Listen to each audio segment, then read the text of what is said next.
Salamo faha-efatra amby zato. Fideranan'Andriamanitra mpamorona sy mpiay izao rehetra izao. Misaoran Jehovah ary fanahiko. Jehovah Andriamanitra ô, lehibe indrindra ianao. Fa mirapiratana sy voninahitra no fitafianao. Mitafy ny mazava tahaka ny lamba izy, ary mamelatra ny lanitra tahaka ny lay, ary mametraka ny randriany tranony amin'ny rano, sady manao ny rahona matevina ho kalesiny, ka mandeha amin'ny elatry ny rivotra, ary manao ny rivotra ho irany sy ny lelafo ho mpanompony. Manorina ny tany tambonin'ny fanorenana izy, mba tsy hietsehany mandrakizay toria. Ny rano lalina no nasarona ho azy tahaka ny lamba, nandifotra ny tendrombohitra aza ireny.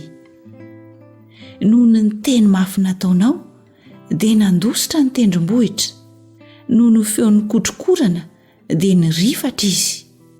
Nisondratra ny tendrombohitra, nihetry ny lohasaha ho any amin'izay namboarinao itoerany. Fa efa nasianao fetra tsy hoarana izy, mba tsy hiverina narona ny tany.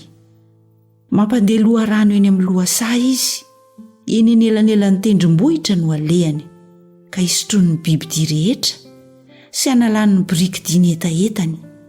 Eo amboniny no hitoeran'ny voromanidina, ary eo amin'ny rantsakazo no anenony. Manondratra ny tendrombohitra avy amin'ny tranony ambony izy, ny vokatry ny asanao no mahavoky ny tany. Mampaniry ahitra ho an'ny biby fiompy izy, sy anana mahasoa ny olona, ary mamoaka hanina avy amin'ny tany, ary divay izay mampifaly ny olona, ka mampinendonendo ny tavany mihoatra noho ny diloilo, ary mofo hanohanana ny ain'ny olona.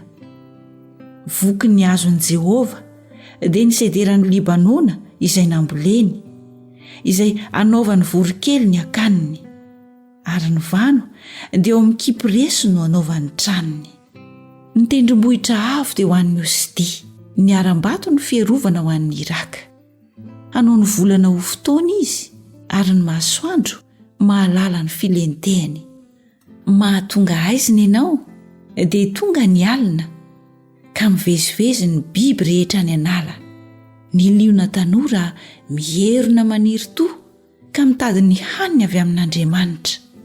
Miposaka ny masoandro dia miverina ireny, ary ao andavany no amitsahany.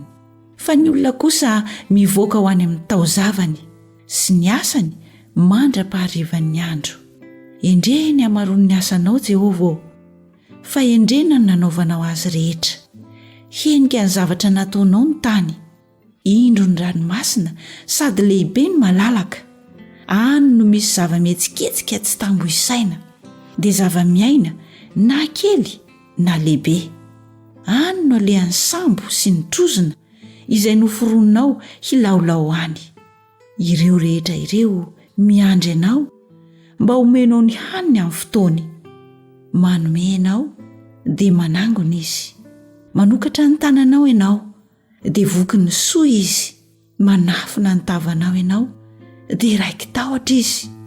Alainao indray ny ainy dia maty izy, ka mody any amin'ny vovoka nanalana azy.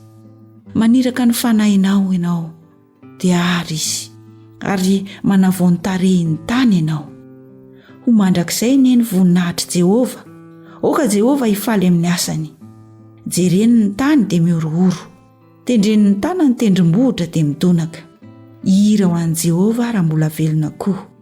Ankalazan'Andriamanitra raha mbola miaina. Ho mamy ny neny fisainako azy, izany ho hifaly amin'i Jehovah. Ho lany ringana tsy hoety amin'ny tany ny mpanota, ary ny ratsy fanahy tsy hoety intsony. Misaoran Jehovah ary fanahiko. Halleluja.